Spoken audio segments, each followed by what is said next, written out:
can go anywhere, but you can tell the story by how it made you feel. And let's go backwards from here, where we get to actually make this bread, this Acadian bread, which makes us feel like we're part of the community. A place that, you know, if there's anybody in Canada outside of the Indigenous population that could feel aggrieved, it literally could be the Acadian people, who were the first to be expelled from this land and came back, and some stayed and were able to endure. And I think that's what we heard. And then, you know, you go back, and we were at Friend's house last night, looking at an incredible sunset, billion-dollar view. It's everyone taking us into their home, like they did, you know, when they were in the north. Like they don't know us, and they invite us into their home. We feel very comfortable, and you know, the hospitality around here is just amazing. That, you know, everybody is everybody's friend, whether they know you or not, and that's just the way I think it is here. You know who else is really friendly down here? Are those mosquitoes. And the flies, they just want to hang out with us all the time.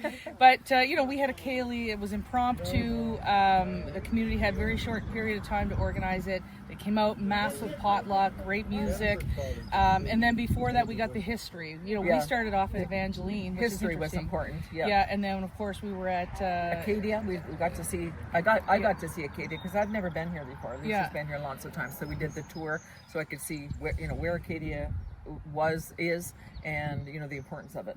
And then of course, beautiful poem by the town crier, and then our friend Alan Malençon, he gave us he's still giving us a great tour of the region. And the tour of this region isn't just physical, it's historical, and it dates back to the 1600s and probably time immemorial before that with the Mi'kmaq, and of course the English settlers and the Scottish people.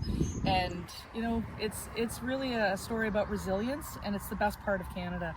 And if only the people in the big cities across this country could actually come here, power down, and actually see what life should be like, we'd have a stronger country today. I think it should also be, they should see what life was like, you know, here, because I didn't know any of this. Happened. It's you know, for me in Ontario, like, it's on the other side of Canada, you know, so I'm not, you know, like, you're not into it all the time, but when you're here, I learned so much about, you know, about everything that went on, you know, with the Acadians. So I think that's important for people to learn. I even said that to my husband. I said, like, you would really love it here. I said, and you get to learn the history. I think that's really important. It's not that it's a history lesson, but you actually learn that is part of Canada. And one of the cool things for me was bringing my daughter.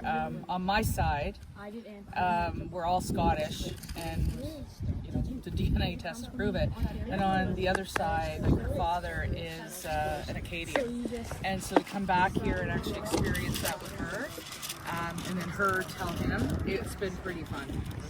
And we want to say thanks to Daniela who made this all happen. Yes, thank you, Daniela. You did a great job with the itinerary. We were very happy yesterday and today, and now we're going to be running to the ferry and off to Digby. Yeah, and if we miss it, Alan told me we can take a birch bark canoe. I mean.